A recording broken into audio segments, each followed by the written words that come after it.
Hello guys, in this video I want you to see uh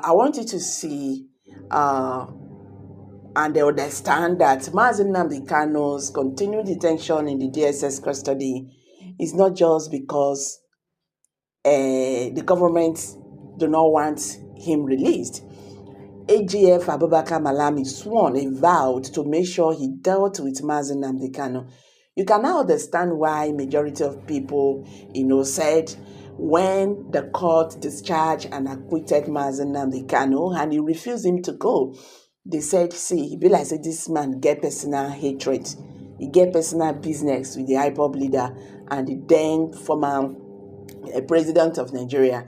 You all understand what happened 2022. If you can't remember, let me remind you. In 2022 October 13, the Federal High Court in Abuja discharged and acquitted Mazi Nnamdi Kanu, and they also said that no court in Nigeria can try Mazi Nnamdi Kanu, okay, because of the way Malami and his group brought him back to Nigeria. Malami was not happy because he vowed to make sure he dealt with him. That was why even when they went to, buy him for a house, that was 2027, God helped him, he escaped. Malami was not satisfied. He made sure that he dealt with him to the extent he was looking for someone who is not in Nigeria. When we have bandits in our backyard, they cannot even bring those people out. They cannot even arrest them. Bandits will come out and threaten a whole federal government of Nigeria, threatening a whole president. They do nothing about it. But you see this hatred they have for Ndigbo and Mazi Nnamdi Kanu. They actually, display it. They make sure, they kidnap him from Kenya to Nigeria. And right now, have you forgotten that President Bola Ahmed Tinubu said he's going to continue from where his predecessor stopped? So these are those holds they took. Will you continue from here? And with their body language right now, you will understand. They're just trying to frustrate the young man in the DSS custody. But this is the biggest mistake, they are making. I want you to watch the video and see by yourself. Then, thank you very much. The Honorable Attorney General. Nnamdi Kanu, the self-acclaimed leader of indigenous people of Biafra, IPOB, has been at the center of a subversive campaign against the Nigerian state. Consequently, Nnamdi Kanu was arrested on the 14th day of October 2015.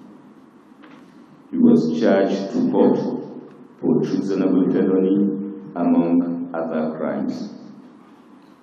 He was granted bail by the Federal High Court Abuja on the 25th day of April 2017, which bail he eventually jumped and fled abroad. While in self-exile, Nnamdi Kanu intensified his subversive campaign using online Radio Biafra to instigate violence and incite members of the IPOB to commit violent attacks against civil and democratic institutions, particularly the security personnel, Independent National Electoral Commission, INEC, and civilians. He instigated the destruction of public and private properties across the country. As a result of these criminal activities, IPOB was proscribed and designated a terrorist organization by a federal high court sitting in Abuja, pursuant to an order made on the 20th September 2017. Despite the proscription of IPOB by the federal government, Nnamdi Kanu continued the subversive campaign, instigating and inciting broadcasts to direct members of IPOB to launch attacks on government and public institutions, among others, which resulted in loss of lives and properties. The NSAS protest of October 2020 played into the sinister plans of Nnamdi Kanu, whereby he seized the protest through subversive and inciting online broadcasts and actively commanded and directed attacks on security personnel and facilities. As a result of these broadcasts, members of IPOB attacked and killed security personnel and burnt down police stations, correctional centers, INEC offices, bus terminals, the palace of Oba of Lagos, banks, hospitals, shopping malls, and vehicles, amongst others. On 12th December 2020, Eastern Security Network, ESN, was formed by Nnamdi Kanu as an armed wing of IPOB with the mandate to advance the nefarious agenda of the outlawed group.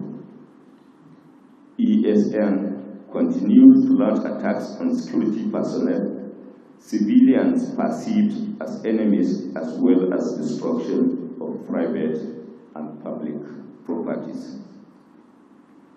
The destructive activities of IPOB ESN pose serious threats to Nigeria's national security and its corporate existence, which resulted into re-arrest of Nnamdi Kanu and members of his group. The destructive activities of IPOB ESN,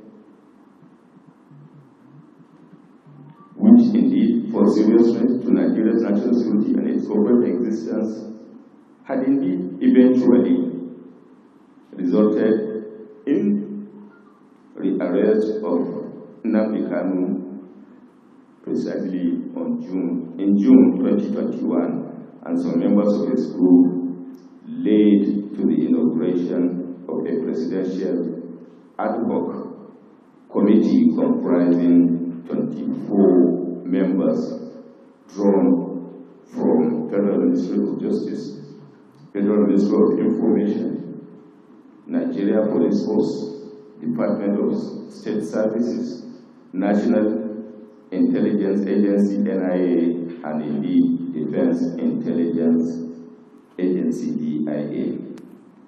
The committee, ladies and gentlemen, was inaugurated by the President and the Commander-in-Chief of the Armed Forces, Federal Republic of Nigeria, Muhammadu Buhari, DCFR, which committee was headed by the Attorney General of the Federation and Minister of Justice.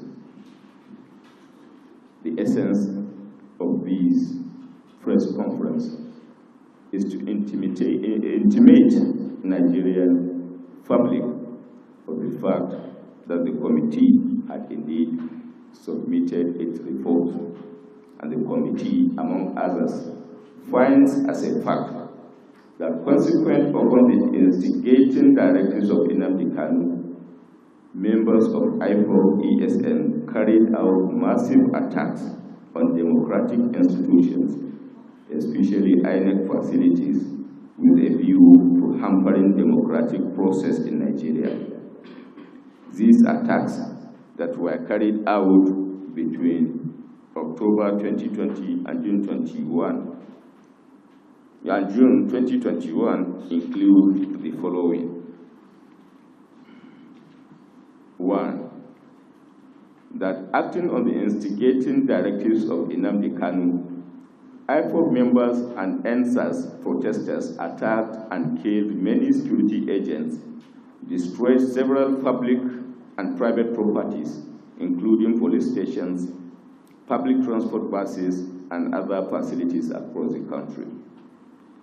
2. That on 21st October 2020, Nnamdi Kanu, through an online call-in radio program, Radio Biafra, further instigated IFOB members to burn down all police stations and kill government security forces, which was carried out, and several security personnel, especially police officers, were killed and public and private properties destroyed.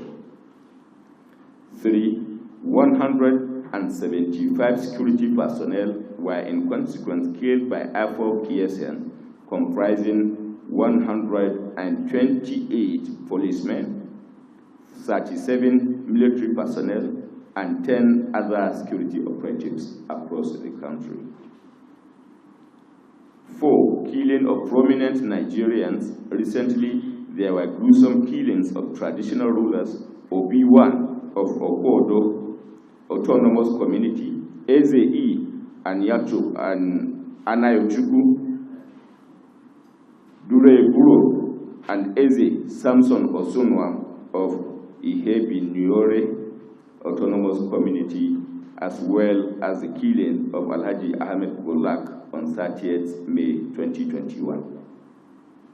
That as a consequence of Nnamdi Kanu's broadcast, there were 19 attacks on INEC facilities that resulted in the destruction of offices as well as burning of 18 INEC logistical vehicles, several election materials, equipment, and ICT gadgets in Abia, Akwa Ibom, Anambra, Cross River, Enugu, Ebonyi, and Imo states. 6. That 164 police stations and formations, including police headquarters Owerri, Imo State, were attacked by IFOB ESN, leading to the deaths of 128 policemen, as stated in 3 above. 144 injured, while 628 vehicles were destroyed. The 396 firearms and 17,738 ammunition were carted away during the IFOB ESN attacks. 8. That there were 3 IFOB ESN attacks on Nigerian Correctional Service, including the headquarters of Nigeria Correctional Service, Owerri, Imo State, where 1,841 inmates escaped. 9. That the headquarters of the Nigerian Immigration Service, Umuahia, Abia State, was also attacked by IFOB ESN, leading to the death of 1 officer.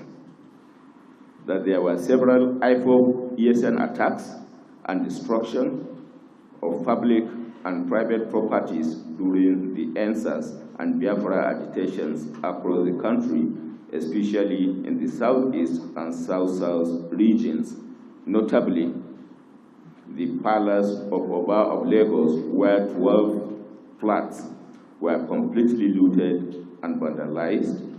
The country home of Governor of Imo State, Senator Hope Uzidinma, was burnt. Over 150 buses burnt at Lagos bus terminal. Senator Ndoma Egba's home in Calabar Municipal, Cross River State, was completely looted and vandalized. Lagos State DNA and Forensic Center, City Hall, Racecourse, First Bank Branch Lagos, Lagos State Public Works Commission, Nigeria Port Authority, Marina Lagos, High Court Iboshere, Lagos were all burnt, among other heinous crimes committed. We also established that Kanu is not alone in his subversive activities. He has accomplices in Nigeria and abroad, individual and groups, as well as state and non-state actors who are aiding and facilitating his campaign against the people and state of Nigeria. Some of the state actors aided Kanu even as a fugitive in his destructive mission, ignoring the terrorist nature of his activities. We call on these countries to desist from aiding subversive acts by Kanu and IFOP against the state of Nigeria and its people. Conversely, there are some friendly countries which, recognizing the state of IFOP as a terrorist organization, have either banned the activities of IFOP or placed Kanu on stop list. To these peace-loving countries that have put Kanu on their stop list and banned IFOP from operating in their territories, we express our appreciation as a nation. Similarly, the federal government has received the report on financiers of Adeniyi Sunday Adeyemo, aka Sunday Igboho. The report revealed that Sunday Igboho is a director and signatory to Adeshun International Concept Limited, registered on 23rd April 2010. Adeshun International Concept Limited also has Oladele Oyetunji and Ederovo Adeyemo as directors. Similarly, Igboho is linked to 43 bank accounts in 9 banks. The major financier of the fugitive and separatist was found to be a federal lawmaker in the National Assembly. A total sum of 127,145,000 naira was received by Igboho from his financiers between 22nd October 2013 and 28th September 2020 through Adeshun International Concept Limited account. A total of 273,198,200 transaction outflows was recorded from Sunday Igboho's account between 15th March 2013 and 11th day of March 2021. Investigations revealed that Adeshun International Concept Limited, belonging to Igboho, transferred the sum of 12,750,000 to Abbal Bako and Sons. It might be recalled that Abbal Bako and Sons and its promoter, Abdullahi Umar Usman, are suspects in the ongoing joint terrorism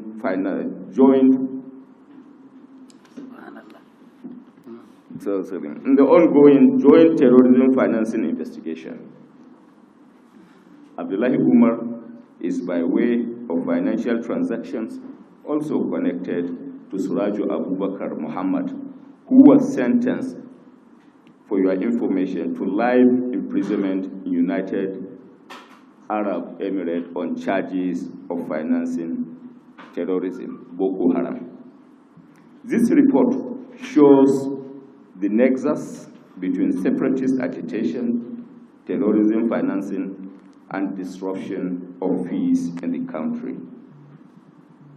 The report found connections of financial transactions between Adeshun International Concept Limited belonging to Igboho and some construction companies and businesses, among others. Having received the reports, the federal government remains resolute in its determination to have a peaceful Nigeria. The federal government will do the needful within the context of the legal provisions in ensuring that the matter is given the deserved attention, and those found guilty will be made to face the wrath of the law. This press briefing is intended to provide an update of what the federal government is doing within the context of the fight against terrorism, and you will be kept informed as further events unfold. After the count of 10. 1, 2, 3.